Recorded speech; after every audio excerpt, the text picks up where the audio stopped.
When I talk about G mindset is absolutely and utterly the most important thing. This is actually quite funny.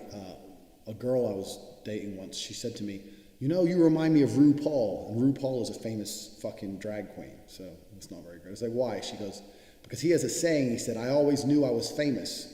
I had to wait for the rest of the world to catch up. And she goes, you have the same mindset. And she said this to me before I had nothing, because I told everyone I'm going to be world champion. Years before I even had a British title, before I even had an English title, I just started fighting. I was like, oh, I'm the next world champion, yeah. And I just started saying it, but I said it with genuine conviction. I knew I would be the best. I genuinely knew I would be the best. You have to understand that this world, everyone constantly tells you, do not be arrogant. Do not have an ego. When I had my Twitter, I put my ego into overdrive because I found it entertaining.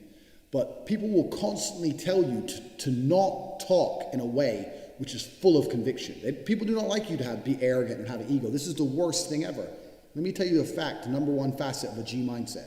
Your life is never going to be worse if you walk through the world believing you are the fucking man. You wake up, you look in the mirror and go, I'm the fucking man. I am the man. There's no one on this planet who can do shit I couldn't do if I put my mind to it. I don't give a fuck how good you are at piano. If I decide to play piano, I would be better than you at piano. And I believe that. I don't just say these things, I fucking believe them. And when you go through life believing you really, really are the man, there are very few downsides. The downsides are everyone's going to call you an arrogant. Everyone's going to call you arrogant. Everyone's going to call you a dickhead. Everyone's going to say he has a big ego. You're going to lose a few loser friends. Who cares? What you are going to gain is other people on the same path. You're going to gain other people who think, yeah, well, I'm the fucking man too. This guy's the man. Let's make some money. That's what's going to happen. So the first thing you can do with your G mindset is you need to start believing you are the fucking man. Even if you're not the man yet, even before I was world champion, I knew I was going to be the man. So I don't give a fuck. And I was happy to say that to anybody. When people called me arrogant and stupid and deluded, I just sit there and look at them and say, yeah, fuck you. I'm going to be the man. Your friends are your biggest weakness.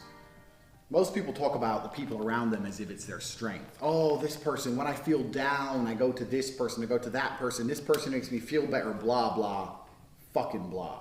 The reality is the people you hold close to you are your biggest weakness because they're the only ones who have the ability to betray you. The reality is if you want to become a somebody on this planet, if you're going to do things worthwhile, sooner or later you're going to make enemies. But enemies are not actually too big a problem. I have had some extreme enemies. I've had 2 attempts on my life. But most people are not going to build enemies this extreme.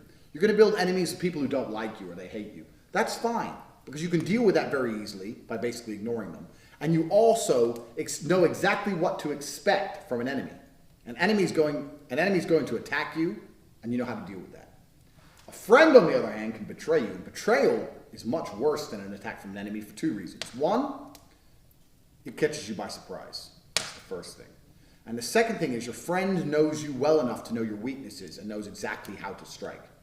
If you ever watch 2 girls fall out, and girls are the worst for this because girls have less loyalty than men.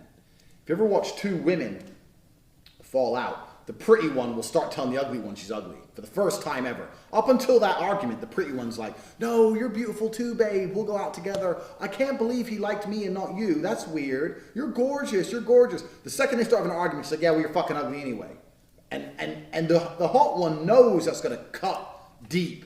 It's going to hurt the ugly girl at her core. But it doesn't matter because that's how the betrayal goes. You aim for the weakest spot. You blindside them. And you know their weakness. You know exactly how to twist the screw. So the more friends you have, the more vulnerable you are. You're more vulnerable for betrayal. More people know your weaknesses. I'm not saying go through life and don't have friends. I'm saying if you're going to go through life and pretend everyone's your friend and throw your emotion and your loyalty out there to basically anyone you meet, untested individuals, eventually you'll be betrayed and you will find that betrayal is far worse than having an enemy. If I have the choice, if I meet 10 people and I have the choice of making them my friends or making them my enemy, to be honest with you, I have no problems making them enemies. I don't give a fuck. If I sit there and I don't see any genuine value, if I don't genuinely want to be your friend, then I don't give a fuck. Be my enemy. Come for me, attack me, insult me. I can deal with all that. I would much rather have 10 guaranteed enemies than 1 friend I'm not sure of. And I live by this code so strictly, everyone out here is watching this going, yeah, I keep a small circle, I keep a small circle. My circle is 1, and that's my brother. That's my fucking circle. 1 person. So that's how small a circle can be and should be if you want to be completely the guy who will actually die beside you, won't abandon you at the last minute. You're going to have 1, maybe 2 people on this planet to pull that off. Nobody else.